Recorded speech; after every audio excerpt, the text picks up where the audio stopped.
જરૂરિયાતમંદોને લાંબી લાઈનોમાંથી મુક્તિ મળે તેવા ઉમદા ઉદ્દેશ્યથી અન્નપૂર્ણા અનાજ એટીએમ શરૂ કરાયું। ભાવનગર જિલ્લામાં અનાજ વિતરણ માટે એટીએમ શરૂ કરવામાં આવ્યું છે। જરૂરિયાતમંદોને લાંબી લાઈનોમાંથી મુક્તિ મળે તેવા ઉમદા ઉદ્દેશ્યથી આ એટીએમ શરૂ કરવામાં આવ્યું છે। આ એટીએમ વૃદ્ધો અને સશક્ત લાભાર્થીઓ માટે આશીર્વાદરૂપ થઈ રહ્યું છે।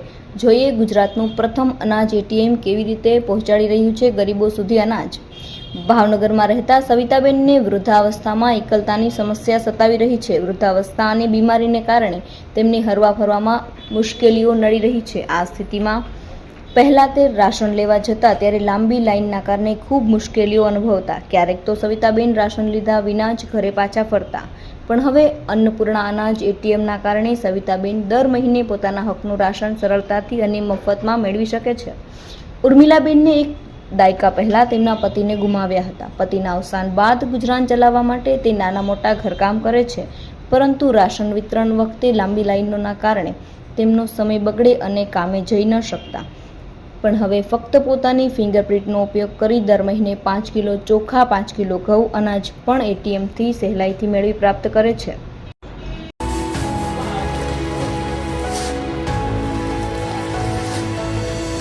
રેશન મળે છે એમાંથી મારું ઓલું હાલે છે અને કામ બીજા મારે પૈસા આવે એનું મારા ગુજરાન હાલ્યા કરે છે।